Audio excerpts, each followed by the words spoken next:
اللہ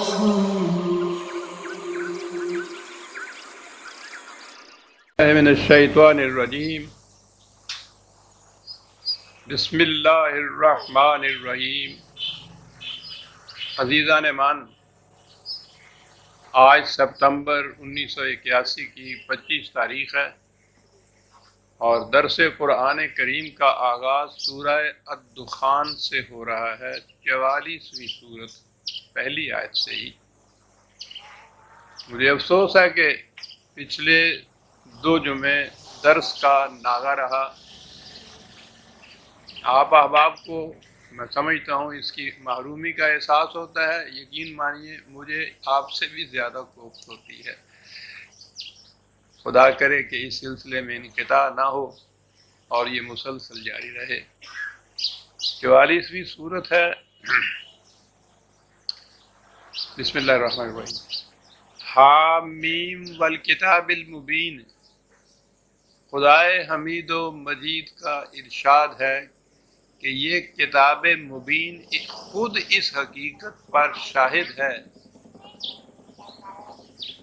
یہ جو اکثر قرآن کریم میں یہ واو آتی ہے، اس کا ترجمہ ہمارے ہاں عام طور پہ قسم کیا جاتا ہے، تو یہ چیز کہ خدا قسم کھا کر کہتا ہے کہ یہ بات ایسے ہے، کچھ جچتی نہیں ہے۔ خدا کو اپنی بات کہنے کے لیے قسم کھا کر اس کی سچائی کا ثبوت کیوں پیش کرنے کی ضرورت ہو۔ عربی زبان میں یہ واو شہادت کے لیے، گواہی کے لیے آتی ہے۔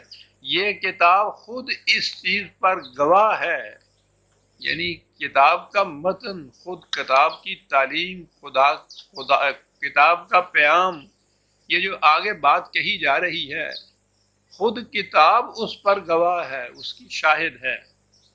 اور کتاب ہے یہ مبین ہے، خود واضح اور ہر شے کو واضح کرنے والی ہے۔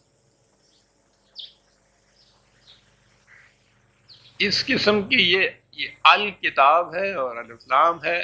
خاص طور پر یہ ضابطۂ قوانین جو خود واضح ہے اور ہر شے کو واضح کر دینے والی ہے، اس حقیقت پر اس کا متن، اس کے مندرجات، اس کا پیغام، اس کی تعلیم اس پر شاہد ہے کہ انا انزلناہ فی لیلۃ مبارکۃ انا کنا منذرین فیہا یفرق کل امر حکیم۔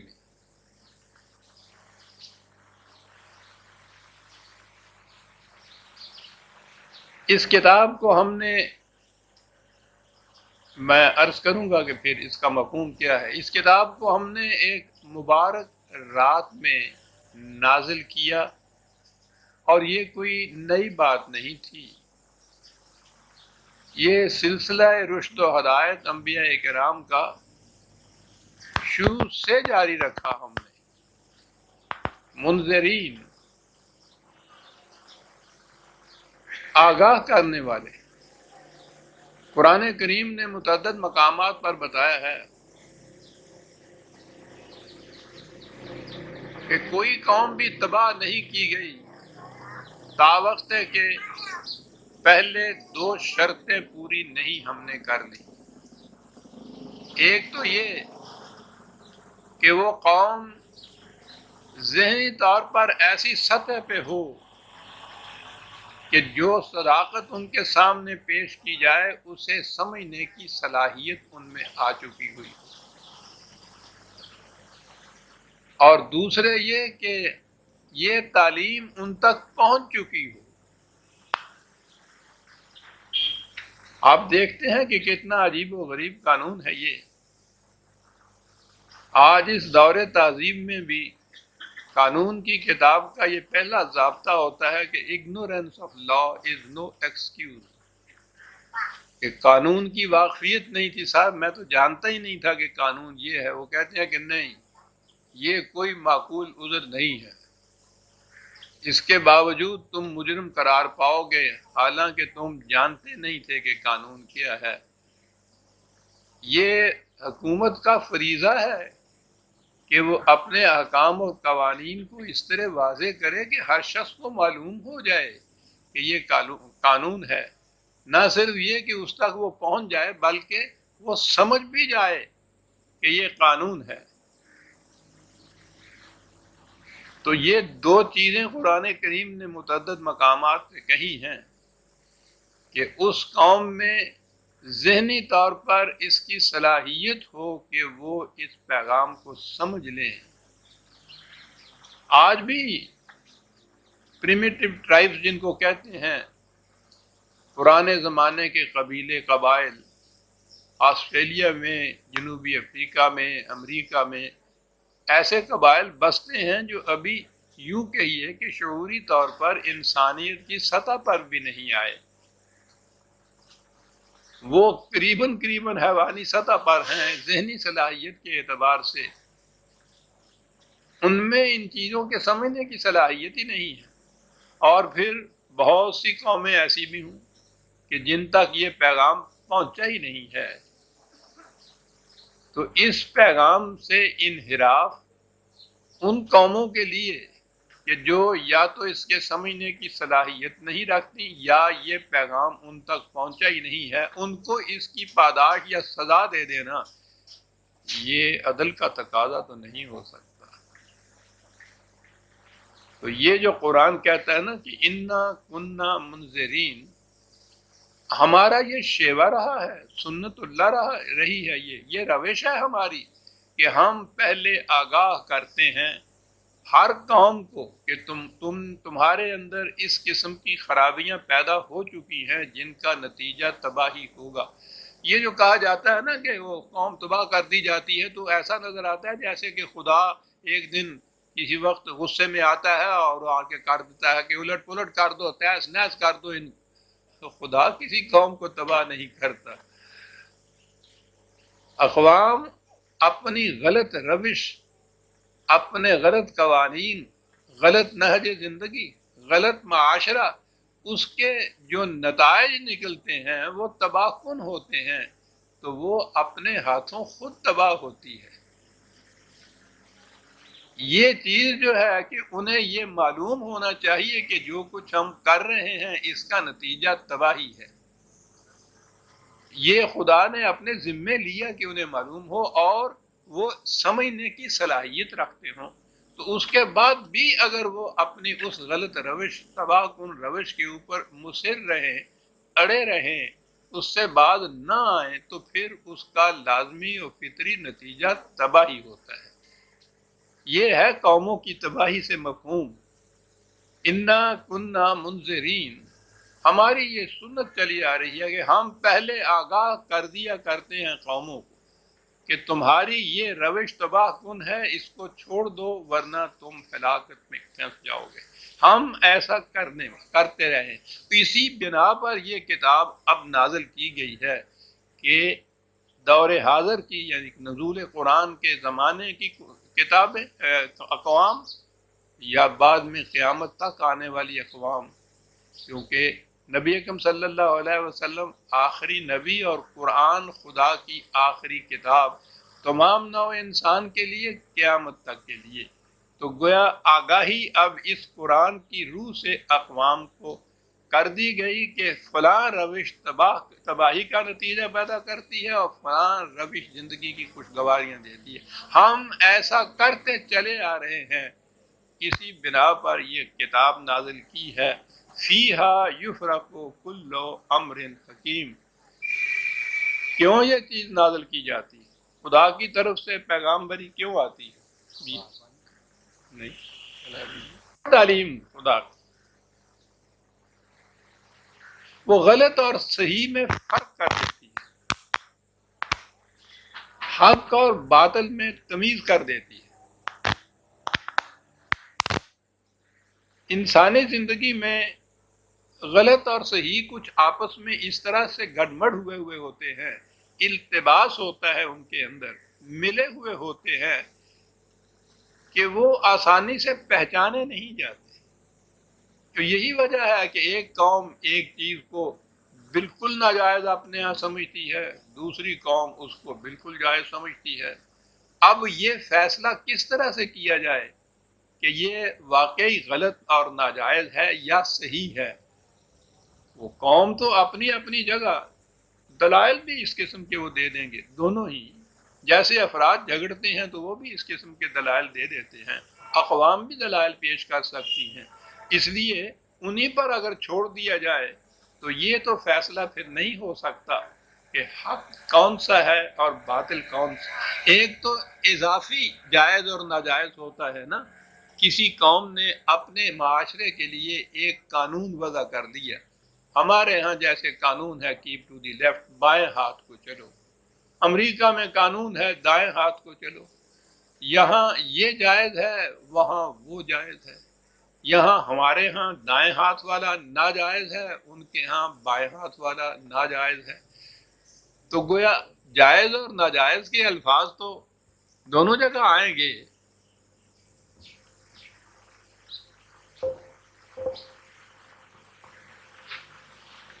ٹھیک ہے جی، اسے اصطلاح میں کہتے ہیں ریلیٹو ٹروتھ، اضافی حق، یعنی اپنے ہاں ہمارے ہاں یہ چیز جائز، ان کے ہاں وہ چیز جائز، اس لیے کہ اس کے لیے اپنا پیمانہ رکھا ہوا ہے، انہوں نے اپنا پیمانہ رکھا ہے، ہم نے اپنا پیمانہ رکھا ہے، یہ ریلیٹو یا اضافی ہوتا ہے۔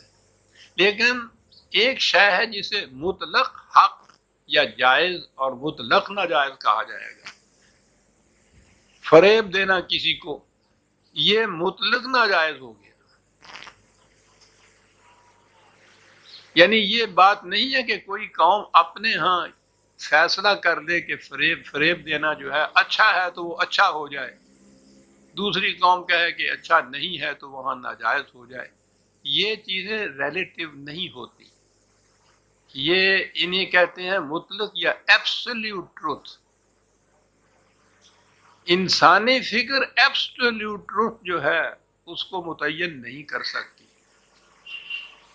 انسانی شعور یا عقل یا قومی مفاد معاشرے کا اپنا اپنا فائدہ دیکھتا ہے، وہ اس چیز کو جائز قرار دیتا ہے جس میں اس کا فائدہ ہوتا ہے۔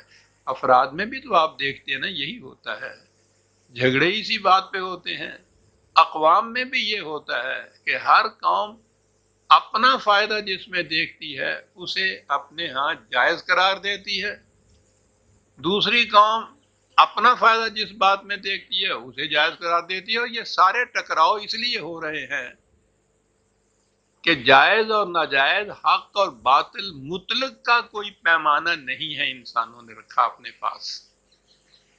اگر پوری انسانیت کے پاس ایک پیمانہ ہو مطلق حق اور باطل کا، کہ یہ نہیں کہ اس قوم میں یہ حق ہے اور دوسری قوم میں وہ باطل، بلکہ پوری انسانیت یہ تسلیم کی کر لے کہ یہ چیز جو ہے حق ہے اور یہ چیز باطل ہے۔ مثلا مساوات انسانیہ کا قرآن کریم نے جو پہلا ایک بنیادی اساسی صداقت اور سچائی کا پیمانہ دیا ہے، مساوات انسانیہ، اب اس میں انسان کے رنگ، نسل، زبان، وطن کی کوئی تخصیص نہیں ہے، ایک جیسے۔ اقوام عالم نے یہ پیمانہ اپنے ہاں نہیں رکھا، وہ اپنے ہاں اپنی قوم کے افراد جو ہیں ان کو ہمیشہ برتر قرار دیتی ہے دوسری اقوام کے انسانوں سے، تو گویا یہ پیمانہ مطلق نہ ہوا، اضافی ہوا، ریلیٹو ہوا، اور اسی وجہ سے یہ جتنے فساد دنیا میں پیدا ہو رہے ہیں، پہلے تو نوع انسانی اقوام میں بٹی، اور پھر قوموں نے اپنے ہاں یہ فیصلہ کیا کہ رائٹ مائی کنٹری، رائٹ اور رانگ، میرے ملک کا مفاد، غلط اور صحیح کی ہمیں پرواہ نہیں ہے، یعنی تم غلط یا صحیح جو کہو ہمیں اس کی پرواہ نہیں ہے، میرے ملک کا مفاد میرے نزدیک یہ جائز، جو اس مفاد کے خلاف ہے جو کچھ وہ ناجائز۔ اب ہر قوم نے اپنے ہاں یہ رکھا پیمانہ جائز اور ناجائز کا، تو یہ سیدھی بات ہے کہ ٹکراؤ ہوگا، مفاد میں ٹکراؤ تو ہوگا ایک دوسرے سے، اور جب ٹکراؤ ہوگا اس کا نتیجہ مخاصمت ہوگا، عداوت ہوگا، پھر جنگ ہوگا۔ یہ جس قدر دنیا میں مختلف اقوام میں مسلسل طور پر عداوت اور مخاصمت چلی آ رہی ہے اور بڑھتی چلی جا رہی ہے، اس کی وجہ یہ ہے کہ انسانیت کو تقسیم کیا اقوام میں، یہ بھی اضافی چیز ہو گئی۔ قرآن کریم کہتا ہے کہ نو انسانی تو ایک امت واحدہ ہے، یہ الگ الگ ٹکڑوں میں تم نے اس کو کیوں بانٹ لیا؟ یہ ملک کی حدود، یہ جغرافی کی مختلف ٹیریٹریز، ان کی حیثیت کیا ہے؟ تم نے نقشے پہ کچھ خام خواہ لائنیں کھینچ لی اور ان لائنوں کو تم نے اتنا ابدی مستقل اور مستحکم قرار دے دیا کہ یہ انمٹ ہو گئیں۔ اب اس لائن سے ادھر بسنے والا اور انسان ہے اور اس لائن سے دوسری طرف بسنے والا اور انسان۔ قرآن نے کہا کہ پہلے یہ تقسیم ہی باطل ہے، اور جب یہ تقسیم باطل ہوگی، انسانیت ایک برادری ہو گئی، تو یہ بات کہ اس قوم کے حق میں مفید ہے، یہ بات اس قوم کے حق میں وہ بات مفید ہے، یہ تو خود بخود ختم ہو جائے گا جب اقوام کی تقسیم ہی ختم ہو گئی۔ تو اس لیے اس نے کہا کہ یہ تفریق بھی غلط، کہ یہاں یہ اچھا ہے اور وہاں وہ برا ہے۔ اچھے اور برے کا معیار قوموں کا، افراد کا اپنا ذاتی فیصلہ نہیں ہے، اس کے لیے مطلق پیمانہ ہونا چاہیے جو انسانوں کا وضع کردہ نہ ہو۔ اسے قرآن کی اصطلاح میں قدر، اقدار، اب آج کل کی اصطلاح میں ویلیوز کہا جاتا ہے۔ پرماننٹ ویلیوز، ایبسلیوٹ ویلیوز، تمام نوع انسانی کے لیے ایک پیمانہ، قدر کے معنی پیمانہ ہوتا ہے۔ تو قرآن کریم نے دیا کیا نوع انسانی کو؟ یہاں تو یہ ہے نا کہ اس رات میں ہم نے نازل کیا فیہا یفرق کل امر حکیم، خدا کی حکمت بالغہ کے بنیاد پر تفریق کر دی گئی ہے ہر معاملے میں، حق اور باطل کی، غلط اور صحیح کی، اور مطلق ہے یہ تفریق جو کی گئی ہے، اضافی نہیں ہے، تمام نوع انسان کے لیے، ہر مقام پر، ہر قوم کے لیے یہی کچھ ہے۔ کیا چیز ہے یہ جو مطلق جسے میں نے کہا ہے، بار بار کہہ رہا ہوں، ایبسلیوٹ جسے کہہ رہا ہوں؟ یہاں تو قرآن نے کہا ہے لیلۃ المبارکۃ، دوسری جگہ ہے انا انزلناہ فی لیلۃ القدر۔ دیکھیے وہی قدر کا لفظ آ گیا جو میں نے ابھی کہا ہے کہ ویلیو اس کا ترجمہ ہے، جمع اس کی اقدار ہے اور ویلیوز اسے کہا جائے گا، اضافی نہیں ہوں گی، ریلیٹو نہیں ہوں گی، بلکہ ایبسلیوٹ، مطلق اقدار۔ تو قرآن نے بتایا یہ کہ اس کتاب کے اندر اللہ تعالیٰ نے اقدار دی ہیں۔ لیلۃ القدر، میں لیل کا ابھی مفہوم بیان کروں گا۔ قرآن نے دیا یہ ہے، اس تعلیم کی روح سے اقدار ملی ہیں، ویلیوز ملی ہیں، اور ویلیوز انسان کی سطح پر ہوتی ہیں، حیوان کی سطح پر ویلیو نہیں ہوتی۔ حیوان کی سطح پر اس کی طبعی یا جسمانی زندگی کی پرورش، بس یہ مقصد ہوتا ہے۔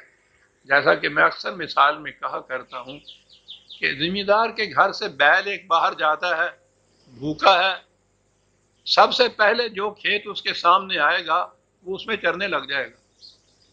اس کو اس سے مطلب نہیں کہ وہ کھیت اس کے مالک کا ہے یا کسی غیر کا ہے، اس لیے کہ اس کے نزدیک صرف پیٹ بھرنا مقصد ہے۔ اپنے مالک کا یا غیر کا یہ جو فرق ہے، اپنے ہاں کے مالک یا اپنے کھیت سے چرنا جائز، دوسروں کے کھیت سے چرنا ناجائز، بیل کی سمجھ کی بات نہیں ہے، اس کی سطح کی نہیں ہے، یہ انسانیت کی سطح کی ہے، جائز اور ناجائز، اسے ویلیو کہتے ہیں۔ ویلیوز انسانی سطح پر آتی ہے۔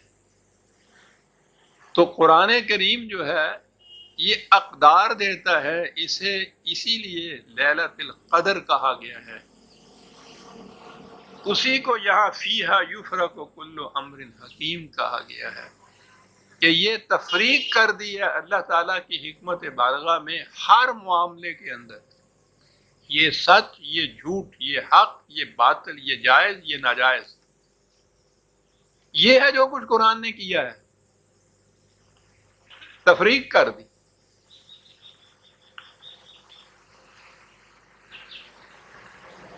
یہاں بھی یہاں لیلۃ مبارکۃ آیا ہے، وہاں بھی لیلۃ القدر آیا ہے، لیل کا لفظ آیا ہے۔ ترجمہ عام تو اس کا رات ہوتا ہے، مفہوم کے اعتبار سے اس کے معنی تاریکی ہوتا ہے۔ یہ ہماری ہی اصطلاح نہیں قرآن کی، دنیا کی پوری تاریخ جو ہے اس میں ڈارک ایجز کی اصطلاح تو آپ نے سنی یا پڑھی ہوگی۔ ڈارک ایجز یعنی یہ جو زمانہ اب تمدن کا، تہذیب کا، علم کا، عقل کا، فکر کا، اس سے پہلے کا جو دور ہے یا ادوار ہیں، جتنا بھی زمانہ ہے، اس کو ازمنہ مظلمہ کہتے ہیں۔ وہ ذرا مشکل لفظ ہے عربی زبان کا۔ تاریک دور، ڈارک ایجز جو ہے، یہ ہے اصل میں انگریزی کی اصطلاح، تاریک زمانہ جو ہے۔ قرآن کریم نے کہا یہ ہے کہ یہ قرآن تاریک زمانے کے اندر آیا، ڈارک ایجز کے اندر آیا۔ نورانیت نہیں تھی انسانوں کے پاس اس زمانے میں۔ انبیاء کرام آتے رہے اس سے پہلے بھی، وہ مختلف علاقوں میں آتے تھے، مختلف قوموں کی طرف آتے تھے، پھر ان کی تعلیم تھوڑے عرصے کے بعد مسخ ہو جاتی تھی، باقی نہیں رہتی تھی، پھر تاریکی ہوتی تھی۔ پوری نوع انسانی پر تاریخ بتاتی ہے کہ زمانہ نزول قرآن میں اقدار یا وحی کی روح سے جو روشنی ملی تھی، آسمانی روشنی یا دانش نورانی جسے اقبال کہتا ہے، وہ دنیا میں اپنی اصلی شکل میں کہیں بھی موجود نہیں تھی۔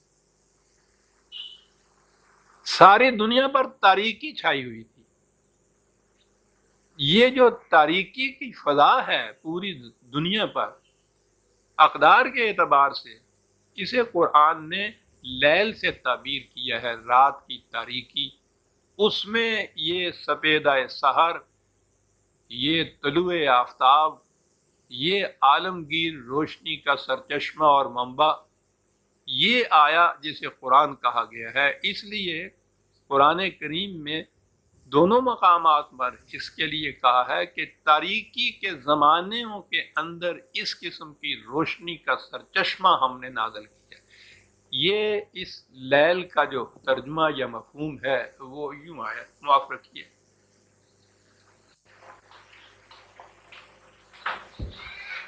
رنگ تو سفید ہی آئے گا نا؟ اچھا،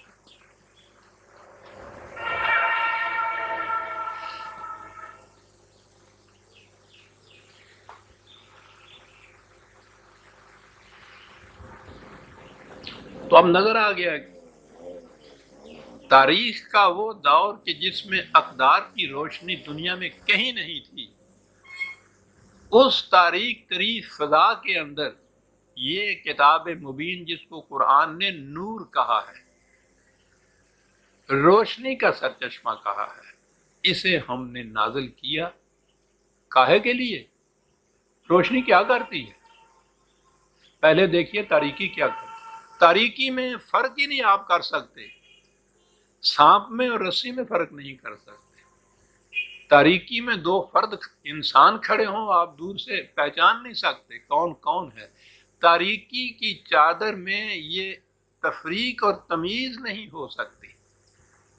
یہ تو طبعی جسمانی تاریکی کی بات ہوئی، اسی طرح سے اخلاقی اور فکری تاریکی بھی جو ہے اس میں بھی غلط اور صحیح کی تمیز نہیں ہو سکتی۔ تو تاریکی وہ شے ہے جس میں تفریق اور تمیز نہیں ہوتی۔ روشنی کیا کرتی؟ وہ سام کو سام دکھا دیتی ہے، رسی کو رسی دکھا دیتی ہے۔ گویا روشنی تفریق کر دیتی ہے صحیح اور غلط میں، ہر شے کو اپنے صحیح مقام پہ دکھا دیتی ہے۔ یہ ہے اور یہ ہے، دھوکہ نہیں کھاتا پھر انسان۔ یہ ہے جس کو قرآن نے فیہا یفرق کل امر حکیم کہا ہے، کہ اس میں خدا کی حکمت بالغہ کی بنا پر تمام امور میں تفریق و تمییز کر کے رکھ دی، پتہ چل گیا کہ غلط کیا ہے، صحیح کیا ہے، حق کیا ہے، باطل کیا ہے۔ یہ کیا اس قرآن نے۔ آپ دیکھیے کتنی صاف اور واضح بات ہے جو قرآن کریم نے کہی، لیکن میں آپ کو یہ عرض کروں کہ قرآن پہ عجیبی اثرات ہیں، وہ کس طرح سے چھا گئے۔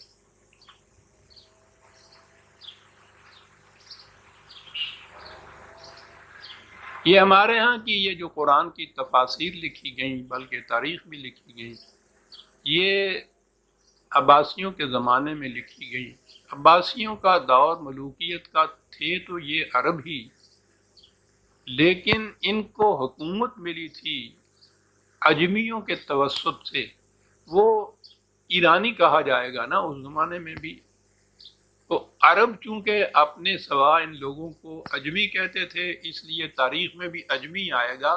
یہ ایرانی تھے، یہ چھا گئے تھے آ کر مملکت کے ہر شعبے پر، فکری طور پر بھی اور ویسے بھی اقتدار کے طور پر بھی۔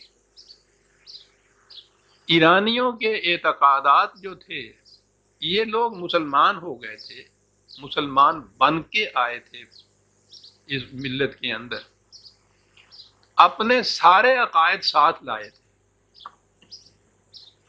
اسلام کے ساتھ جو کچھ ہوا ہے وہ یہ کہ انہوں نے اپنے تمام عقائد کو آ کر اسلام کا لبادہ اڑھایا، اس کے نقاب میں پیش کیا۔ اور چونکہ یہ وہ دور تھا جس میں سب سے پہلے آپ کے ہاں یہ ساری چیزیں مدون ہوئیں، حدیث کی کتابیں مدون ہوئیں، تاریخ کی کتابیں مدون ہوئیں، فقہ کے احکام مدون ہوئے، عقائد کی شرح مدون ہوئی، یہ ساری اس دور میں ہوئی۔ اس سے پہلے کوئی کتاب ہی نہیں تھی عربوں کے ہاں۔ زمانہ نزول قرآن میں قرآن کریم کے سوا کوئی کتاب ہی نہیں تھی ان کے ہاں۔ بنی امیہ کے زمانے میں بھی قرآن کے سوا کوئی قانون کی کتاب نہیں تھی۔ یہ اس دور میں یہ ساری چیزیں مدون اور مرتب اور وضع کی ہے۔ اب ان کے اندر بیشتر جو چیزیں آئی ہیں، خاص طور پہ عقائد میں، احکام میں، وہ ساری ان عجمیوں کی ہیں، ایرانیوں کی ہیں۔ انہیں مذہبی اعتبار سے مجوسی کہا جاتا تھا، میگیز۔ یہ جنہیں اب پارسی کہتے ہیں نا، بچے کھوچے یہاں کہیں بیچارے نظر آتے ہیں، تو یہ تو پوچھئے نہیں کہ ان کا مقام کیا تھا اس زمانے میں۔ یہ مجوسی تھے، بنیادی عقیدہ ان کا تقدیر کا تھا۔ تقدیر میں جبر کا عقیدہ، ڈٹرمنزم جسے کہتے ہیں، کہ سارے معاملات جو ہیں یہ اللہ تعالیٰ پہلے سے طے کر دیتا ہے، یہ طے شدہ ہوتا ہے، اس نے یہ کرنا ہے، اس نے فلاں دن مرنا ہے، فلاں دن بیمار ہونا ہے، فلاں دن صحت ہونی ہے، اس نے غلط کام کرنا ہے، اس نے فلاں برائی کرنی ہے، سب کچھ اللہ تعالیٰ نے پہلے سے طے کیا ہوا ہوتا ہے۔ وہ یزداں کہتے ہیں اسے، ہم اللہ تعالیٰ تو قرآن کا لفظ سب کہ یہ ساری چیزیں جو ہیں یہ یزداں نے پہلے سے طے کی ہوئی ہیں ہر انسان کے متعلق۔ اسے عقیدہ تقدیر کہتے ہیں۔ حالانکہ تقدیر جو تھا اس میں اگر یہ اس کو قدری کہتے ہیں، دوسرا اس کے مقابلے میں جو عقیدہ تھا وہ قدری کہلاتا ہے کہ نہیں، انسان کو صاحب اختیار و ارادہ پیدا کیا گیا ہے، یہ اپنے اعمال کا خود ذمہ دار ہے، خدا مجبوراً اس سے گناہ نہیں کراتا۔ یہ ابلیس کا عقیدہ تھا۔ بہرحال مجوسیوں کا، ایرانیوں کا عقیدہ یہ تھا کہ تمام معاملات پہلے سے خدا کی طرف سے طے شدہ ہوتے ہیں۔ اس طے شدہ کے لیے ان کا عقیدہ یہ تھا کہ سال میں ایک رات آتی ہے، اس رات کو سال میں ہونے والے سارے واقعات، افراد کے بھی اور اقوام کے بھی، وہ سب واقعات اس رات کو طے ہو جاتے ہیں خدا کی طرف سے۔ پتہ نہیں آپ لوگوں نے بھی بڑی بوڑھیوں سے سنا ہے یا نہیں کہ وہ بہت بڑا درخت ہوتا ہے اس رات، اس کے نیچے فرشتہ کھڑا ہوتا ہے ایک بہت بڑا تھال لے کر، جس نے مرنا ہوتا ہے سال میں اس کے پتے جھڑ جھڑ کے اس تھال کے اندر گر پڑتے ہیں۔ تو گویا بنیادی طور پہ اس رات کو آنے والے سال میں جو کچھ ہونا ہوتا ہے، خواہ وہ افراد کے لیے ہو یا اقوام کے لیے، وہ طے ہو جاتا ہے اس رات کو۔ اب اسلام میں تو کوئی اس قسم کا تصور ہی نہیں تھا طے ہو جانے کا۔ اگر یہ چیز آ جائے کہ یہ خود خدا کی طرف سے طے شدہ ہوتا ہے کہ اس نے فلاں گناہ کرنا ہے، اس نے فلاں ظلم کرنا ہے، تو پھر تو مکافات عمل، جزا اور سزا، رشد و ہدایت، انبیاء کرام کا سلسلہ، یہ ساری چیزیں باطل قرار پا جاتی ہیں، ان کا فائدہ ہی کچھ نہیں رہتا، وہ تو پہلے سے طے شدہ ہے۔ نہ ہی یہ شخص ذمہ دار رہتا ہے اپنے کسی عمل کا، وہ تو کرایا ہے خدا نے۔ نہ ہی پھر جنت اور دوزخ و مقامات عمل کا کوئی فائدہ رہتا ہے کہ وہ جب خود ہی زبردستی کراتا ہے اس سے غلط کام، تو غلط کام کے بعد اسے بھیج دیتا ہے جہنم میں، تو وہ تو پوچھ سکتا ہے نا کہ صاحب میں تو ذمہ دار ہی نہیں تھا، کرایا تو آپ نے اور آپ ہی مجھے جہنم میں بھیج رہے ہیں۔ تو اسلام میں تو یہ عقیدہ تھا ہی نہیں۔ یہ عقیدہ جو تھا یہ وہاں سے چلا۔ یہ بات لمبی ہو جائے گی، میرا خیال ہے شاید تقدیر کے موضوع پر اس سے پہلے جب بھی باتیں آئی ہیں تو میں نے یہ باتیں بیان کی تھی۔ ہمارے ہاں یہ چیز قرآن میں ہو ہی نہیں سکتی تھی، یہ قرآن کی بنیاد کے خلاف ہے۔ قرآن تو مکافات عمل قرار دیتا ہے، ہر شخص کو اس کے عمل کا ذمہ دار قرار دے دیتا ہے، لیکن یہ چیزیں جو تھیں وہ ادھر سے ہیں۔ اب وہ ایک رات جس میں فیصلہ ہونا ہے سب کچھ، آپ کے ہاں کیسے آئے؟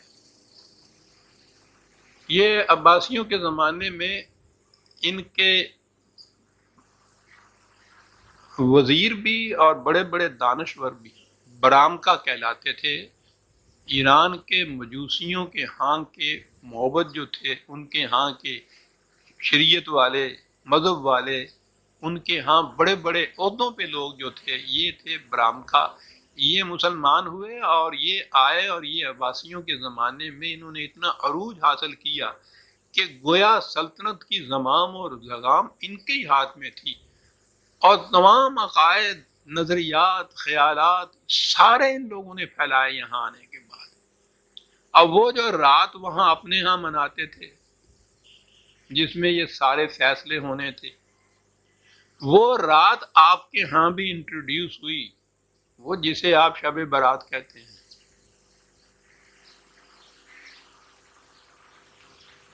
اور جتنی تقریبیں ہمارے ہاں ہوتی ہیں ان کے لیے کچھ نہ کچھ بتایا جاتا ہے کہ یہ اس لیے ہوتی ہے، یہ اس لیے ہوتی ہے۔ شب برات کے متعلق کچھ نہیں بتایا جاتا، یہی ہوتا ہے کہ اس میں عبادت کی جاتی ہے، حضور نوافل پڑھتے تھے، باہر قبرستان میں نکل جاتے تھے۔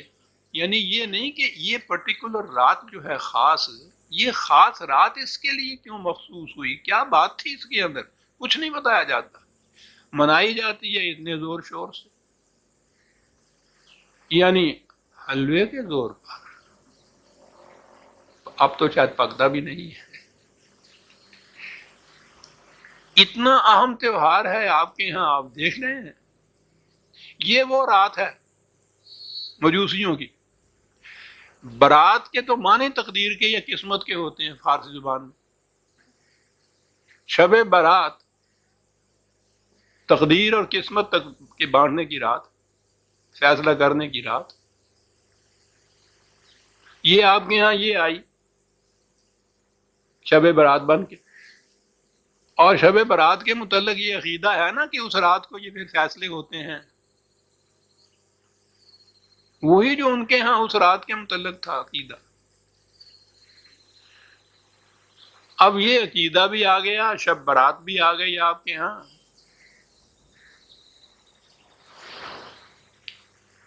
اس کی سند کہاں سے ملی؟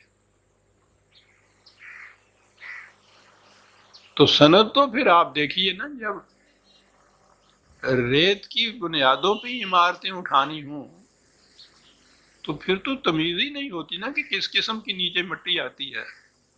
کہا کہ دیکھیے نا یہاں وہ لیلۃ المبارک لکھا ہوا ہے نا، رات بڑی مبارک رات، رات جو لکھا ہوا ہے، اچھا جی، کیونکہ رات لکھا ہوا ہے، یہ جو آیت ہے نا اس کو پیش کیا جاتا ہے سند میں کہ یہ رات ہے، فیہا یفرق کل امر حکیم، دیکھیے لکھا ہوا ہے، اس میں ہر معاملے کا فیصلہ ہو جاتا ہے، یہ سند، ہر معاملے کا فیصلہ ہو جاتا ہے، یہ شب برات ہے، یہ لکھ دیا جنہوں نے شروع میں لکھا۔ اب میں تو کیا عرض کروں، یہ میرے ذمہ بھی نہیں کہ یہ میں اس کے لیے توجیہ بھی پیش کروں۔ انا انزلناہ فی لیلۃ المبارک، یہ جو تھا ٹکڑا کہ ہم نے نازل کیا قرآن کو اس رات میں، یہ سامنے پڑا ہوا ہے۔ اب شب برات تو آتی ہے شعبان میں، قرآن کے متعلق قرآن کریم میں ہے شہر رمضان الذی انزل فیہ القرآن، رمضان کے مہینے میں قرآن کے نزول کی ابتدا ہوئی، تو یہ تو رمضان میں ہونی تھی۔ پہلوں نے لکھا اور یہ جو تھا انا انزلناہ ذہن نہیں گیا یا کیا ہوا، پتہ نہیں کیا ہوا، کہا یہی کہ صاحب یہ دیکھیے نا، یہ ہے وہ رات شب برات کی۔ بعد میں آ کے کسی نے اعتراض کیا، جن کو پھر مرتد قرار دیا گیا، کہ صاحب یہ شبان میں کیسے آ جائے گی یہ رات؟ نازل کیا قرآن کو اس رات میں، لیلۃ القدر جسے کہا گیا، قرآن میں ہے کہ وہ رمضان کے مہینے کی رات ہے، یہ شعبان کے مہینے کی رات میں آپ بتا رہے ہیں، یہ کیسے ہوا؟ کہنے لگے یہ آپ لوگوں کے سمجھ کی بات نہیں ہے، بہت اونچی بات ہے اصل میں۔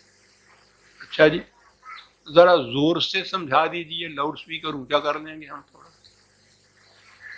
کیسے؟ کہنے لگے کہ یہ جو ہے نا شبرات کی رات، شبان کی، اس میں قرآن شریف عرش معلیٰ سے پہلے آسمان پہ نازل ہوا۔ پھر دراصل ہے کہ رمضان میں پھر پہلے آسمان سے زمین پہ اترا، لیکن دیکھیں نا دونوں باتیں پوری ہوگی کہ نہیں؟ یہ اعتراض کرنے والے جو ہیں ان کی تو گردن ٹیڑھی ہے، یوں ہو گیا معاملہ، عرش عظیم سے پہلے آسمان پر شبان میں اس رات کو، اور پہلے آسمان سے زمین پہ رمضان کی رات کو، دونوں باتیں قرآن سے ثابت۔ غور فرمایا کہ وہ ایک عقیدہ تقدیر جو تھا، اور اس تقدیر کے فیصلے کرنے کی رات جو تھی، وہ رات نوروز کی جو مجوسیوں کی رات تھی، وہ رات برامکا نے آپ کے ہاں انٹروڈیوس کی، برات، یہ شب برات جسے کہتے ہیں، مجوسی آتش پرست تھے نا، یہ جو آتش بازی چلاتے ہیں نا، یہ اسی سنت کی پیروی ہے، آگ کی، وہ یہ چیز وہ آ گئی۔ اب یہ سند جو تھی اس کی، یہ ان کے علماء کرام کے ذمہ رہی، اور سند آ گئی قرآن سے کہ یہ ہے وہ چیز، قرآن نازل ہوا اس رات کو۔ اور پھر یہ جب اعتراض ہوا تو جواب دے دیا گیا کہ وہ نازل ہوا عرش عظیم سے آسمان اول پہ، اور اس کے بعد رمضان میں نازل ہوا آسمان اول سے اس زمین پر جو کچھ بھی ہوا، پہلا آسمان، دوسرا آسمان، تیسرا آسمان، وہ تو ان کے نزدیک یہ جو ہے نا اوپر آپ کو حد نگاہ نظر آتا، یہ پہلا آسمان شیشے کا ڈل ہے، اس کے اندر تارے جن کو کہتے ہیں نا آپ، وہ ہیرے موتی لال جڑے ہوئے ہیں ایک آسمان، پھر اس کے بعد اس کے اور اگلے آسمان میں 500 وہ میل کا فاصلہ، پھر اس کے بعد دوسرا آسمان، پھر تیسرا، 7 آسمان کے اوپر ایک سمندر، سمندر میں پہاڑی بکرے، ان بکروں کے سینگوں کے اوپر عرش الہی. یہ ہے نا ساری تقسیم آپ کے ہاں کی. تو یوں آسمان اول اور عرش جو ہے اس طرح سے آتا ہے سب کچھ.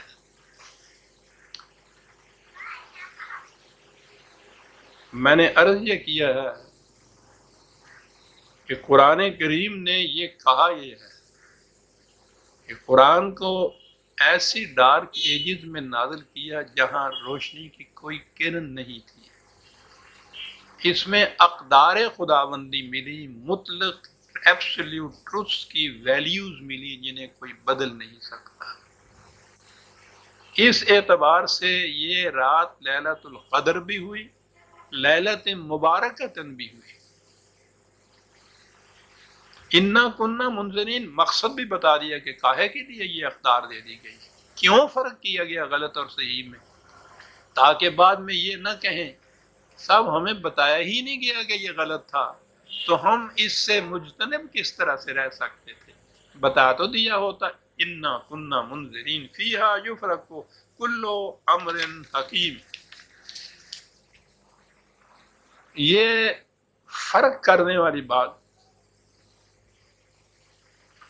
خود قرآن کریم کو فرقان کہا ہے. قرآن اللہ تعالیٰ نے قرآن کریم کو ہی فرقان بھی کہا ہے. یہ 25/1 ہے اور ریفرنس کے لیے میں دیکھوں. ہاں جی 25/1 تبارک الذی نزل الفرقان علی عبدہ لیکون للعالمین نذیرا. آپ دیکھتے ہیں للعالمین، پھر وہی نذیر کا لفظ یہاں منذر وہاں آیا ہے، اور یہاں فرقان کا لفظ آیا ہے، فیہا یفرق کل امر حکیم آیا ہے. تفریق کر دینے والا، فرق کر دینے والا حق اور باطل کے اندر. کسی اعتبار سے امرن من عندنا، اب یہاں سے بتا دیا گیا کہ یہ ویلیوز ایبسلیوٹ ہیں. انسانوں کی بنائی ہوئی ویلیوز جتنی ہوں گی وہ ریلیٹیو ہوں گی، اضافی ہوں گی، بدلنے والی ہوں گی، الگ الگ ہوں گی، اپنے اپنے اغراض اور مفاد کے تحفظ کے لیے وضع کی جائیں گی. یہ ویلیوز انسانوں کی بنائی ہوئی نہیں ہے. امرن من عندنا. اگلی بات پھر وہی انا کننا مرسلین. یہاں وہاں یہ کہا تھا کہ ہماری یہ سنت روش رہی ہے کہ ہم آگاہ کرتے ہیں پہلے قوموں کو کہ یہ غلط ہے اور یہ صحیح ہے. اب یہ جو کتاب بھیجتے ہیں، یہ لکھی لکھائی ہوئی کتاب آسمان سے یوں نازل ٹپک نہیں پڑتی، نازل نہیں ہوتی.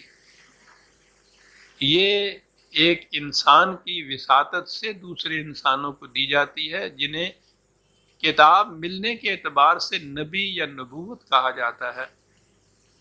لیکن اس کا فریضہ یہ نہیں ہوتا کہ اس کو کتاب ملے اور وہ اپنے تک رکھ لے. وہ رسول ہوتا ہے. رسول کے معنی پیغامبر ہیں، قاصد کے ہیں، خدا کا پیغام انسانوں تک پہنچانے والا. اسی لیے ہر نبی کو رسول کہا گیا ہے کہ خدا کی طرف سے اس کو یہ ملتا ہے تو یہ تو نبوت ہوتی ہے. اس پیغام کو جب وہ انسانوں کا دوسرے انسانوں تک پہنچاتا ہے تو یہ فریضہ رسالت ہوتا ہے. قاصد بھی کہا، رسول کہا، ہر رسول کو رسول امین بھی کہا. نہایت امین، امانت دار قاصد. تو قاصد کی پہلی تو ڈیوٹی یہی ہوتی ہے کہ جو پیغام کسی نے دیا ہے بین ہی لفظاً وہی پیغام دوسرے تک پہنچائے. قاصد آتا ہی اس طرح سے، وہ اپنی طرف سے اس میں کچھ اضافہ نہیں کرتا، رد و بدل نہیں کرتا. اور اگر اس کے ساتھ پھر امین کا لفظ بھی خود خدا ہی اس کے ساتھ اضافہ کر دے اس کا، تو رسول امین، قاصد کو ویسے ہی امین ہونا چاہیے، لیکن یہ خدا نے کہا کہ ہمارے قاصد جو آتے رہے ہیں یہ امین ہوتے تھے، یہ اس میں خیانت نہیں کرتے تھے، جو کچھ خدا کی طرف سے ملتا تھا بین ہی وہی کچھ یہ دوسروں تک پہنچا دیتے تھے۔ یہ ایک بہت بڑا نقطہ ہے جس سے وضاحت ہوتی ہے کہ رسول اپنی طرف سے اس میں نہ کچھ ایڈ کرتا تھا نہ اس میں رد و بدل کرتا تھا، رسول ہوتا تھا رحمت من ربے کا۔ یہ سارا سلسلہ کیوں کیا گیا؟ کہ مقصود تھا خداوندی کہ نوع انسانی کی نشو و نما کی جائے۔ رحمت سامان نشو و نما کو کہا جاتا ہے، یہ تھا مقصود۔ نشو و نما میں ایک تو انسانوں کی جسمانی نشو و نما ہوتی ہے، جسمانی نشو و نما بھی، اور ان کی انسانیت کی نشو و نما بھی۔ قرآن ایک ایسا ضابطہ ہے جس میں یہ دونوں پرورشیں یا نشو و نما جسے میں نے کہا ہے ہیومن ڈیولپمنٹ کے لیے، فزیکل، اور پھر دوسری اس کے لیے وہ انگریزی کا لفظ کچھ صحیح نہیں جسے اسپرچول انہوں نے کہہ دیا، یہ اس کے اندر سامان موجود ہے۔ جسمانی نشو و نما کے لیے نظام دیا ہے معاشی قرآن نے کہ جس سے ہر فرد کی نشو و نما ہوتی رہے، اس طرح کہ وہ کسی کا مرہون منت نہ ہو، محتاج نہ ہو، احسان نہ اس کے اوپر دوسرا دھرے، مانگ کے نہ لے کسی سے، محتاجی اور گداگری سے کسی سے نہ لے۔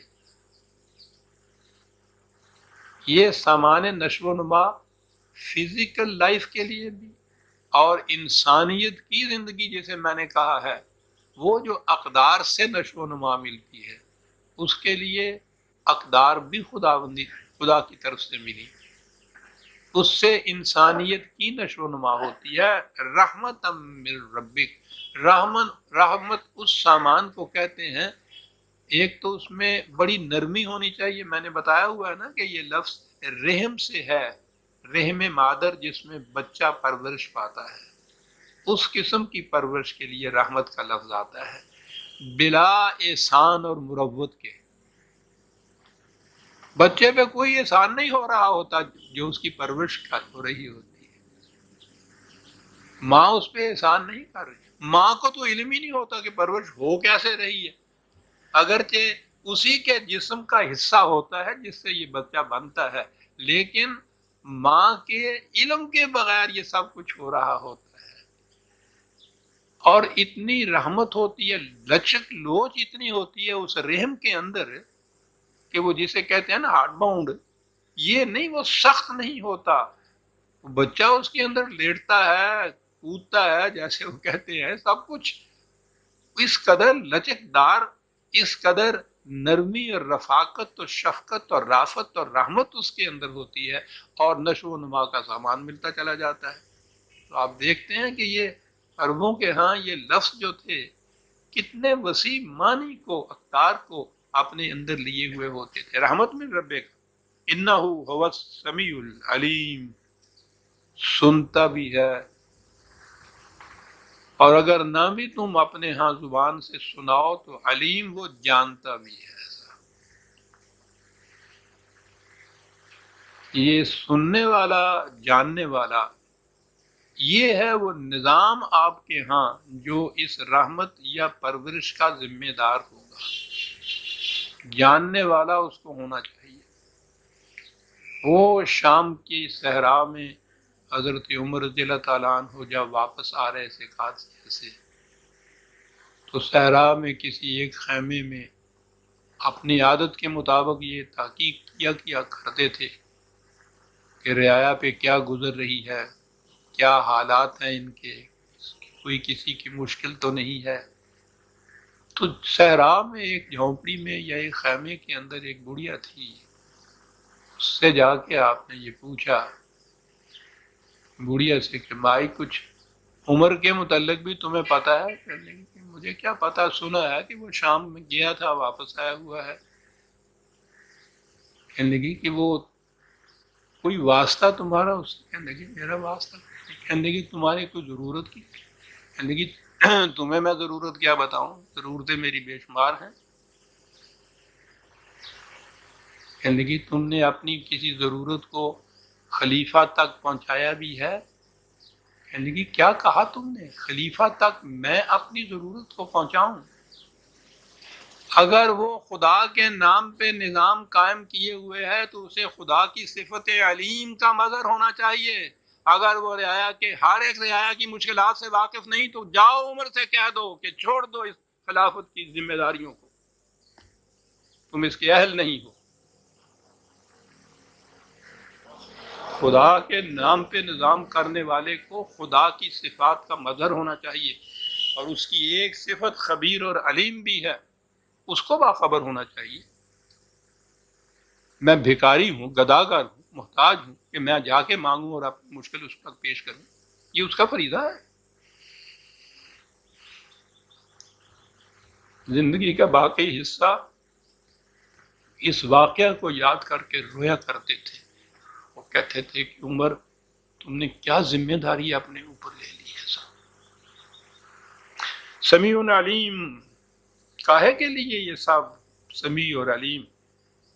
رب السماوات والارض وما بینہما، کتنی بڑی ذمہ، رب کا لفظ یہاں آیا، آپ دیکھیے، ربوبیت بہم پہنچانے والا، نشو و نما بہم پہنچانے والا، خارجی کائنات کا بھی، اس عرض کا بھی، اور اس دور میں ما بینہما کہنا کسی کے ذہن میں نہیں آ سکتا تھا کہ یہ آسمانی کرے اور یہ عرض اور یہ ان کے درمیان خلا جسے ہم کہتے ہیں، نظر سے آتا ہے کہ بالکل خالی ہے وہ۔ یہ تو آج کے دور نے بتایا کہ خلا تو محال ہے، فطرت کے کارخانے میں خلا نہیں ہے۔ جو ہمیں یوں نظر نہیں آتا ان کے اندر کائناتیں بس رہی ہیں۔ قرآن کریم نے سماوات و ارض و بینہما کہا ہے ہر جگہ۔ رب ہے وہ ان سب کا، ان کنتم موقنین۔ بات تو کہا ہم نے کہی ہے، تحقیق تم کرو گے تو تمہیں یقین آ جائے گا اس بات کا کہ ہم نے ٹھیک کہا ہے۔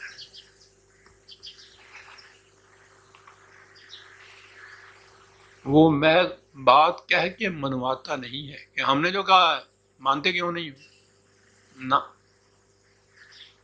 یقین کا درجہ علم سے بھی اگلی منزل ہوتی ہے۔ تو کیسے یہ اس چیز کے متعلق پتہ چلے کہ جو ہم نے کہا ہے ٹھیک ہے؟ تحقیق کرو گے تو پتہ چلے گا نا۔ تو یہ تو فریضہ عائد ہو گیا قرآن کو ماننے والوں کا کہ وہ تحقیق کریں اس چیز کی کہ وہ رب السماوات والارض وما بینہما ہے،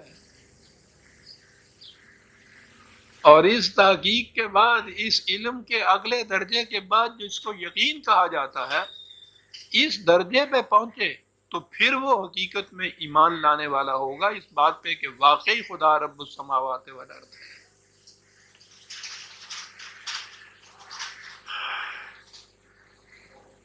یہ ربوبیت،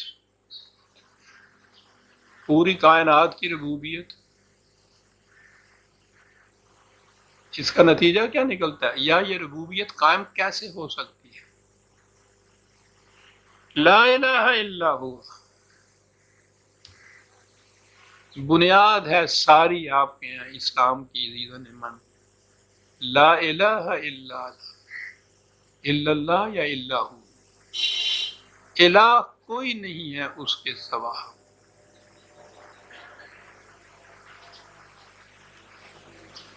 الہ کہتے ہیں صاحب اقتدار کو،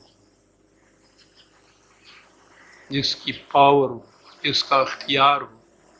بنیاد ہے یہ کہ خدا کے سوا کسی کو حق اقتدار نہیں ہے، حق حکومت نہیں ہے، پاور نہیں کسی کے پاس، اختیار کسی کے پاس نہیں ہو سکتا۔ یہ چیز اگر کوئی اس کا مدعی ہے تو وہ پھر خدا کا شریک کہلائے گا، کیونکہ اس نے لا الہ الا ہو کہا ہے۔ اس میں استثناء اس نے کسی کی نہیں کی ہے کہ یہ بھی اور وہ بھی۔ لا یشرک فی حکمہ احد، وہ اپنے حق حکومت میں کسی کو شریک نہیں کرتا۔ لا الہ، تو اتنی بڑی ذمہ داری جو ربوبیت کی ہے وہی پورا کر سکتا ہے کہ کامل اختیار بھی اسی کے ہاتھ میں ہو۔ اگر اس کے ساتھ اور بھی ہیں جن کے اختیارات ہیں تو پھر تو ٹھیک ہے نا، یہ رقبہ وہ چھین کے لے جائے گا، وہ زمین اس کے نام لکھی جائے گی، وہ سارا کوئی یوں بڑبڑا جائے گا۔ اختیار اس کے ہاتھ میں، یعنی اس کے قانون کی ہاتھ میں اختیار ہونا چاہیے۔ لا الہ الا ہو۔ اگر اقتدار اور اختیار کسی انسان کے ہاتھ میں آ گیا ہے تو پھر وہ لا الہ الا اللہ کا ماننے والا معاشرہ نہیں رہے گا۔ اب یہ بڑی مشکل تھی صاحب، یہاں تو دور اول کے بعد جو ملوکیت شروع ہوئی تو خدا کا تو اقتدار ہی کہیں نظر نہیں آتا۔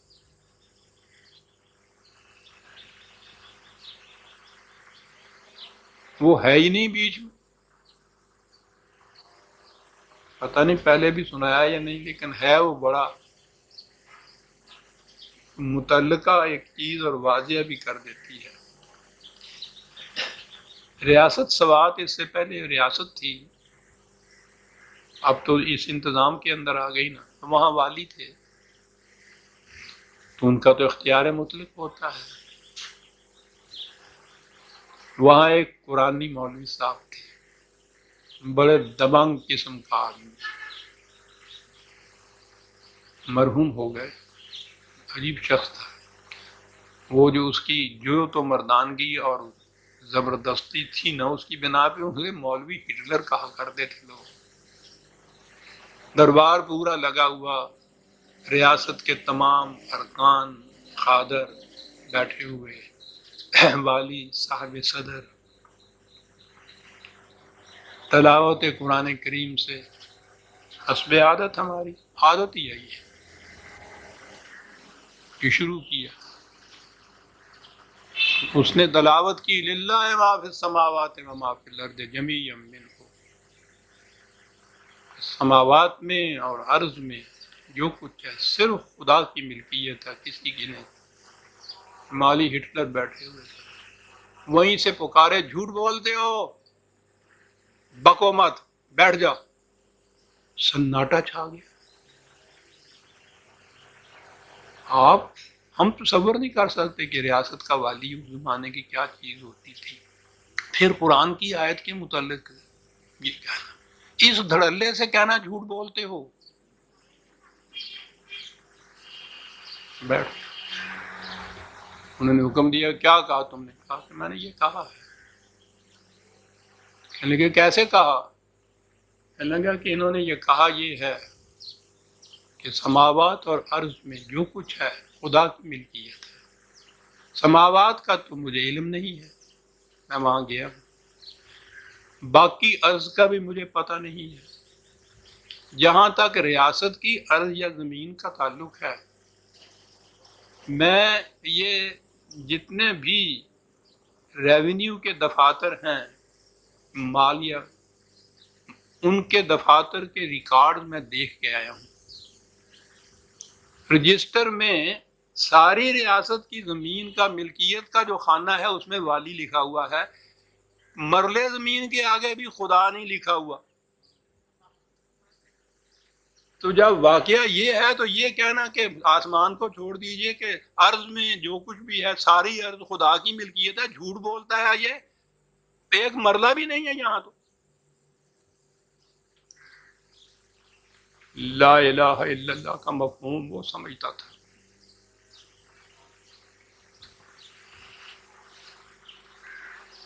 پھر آپ سمجھ سکتے ہیں دوسرے دن مولانا کہاں ہوں گے،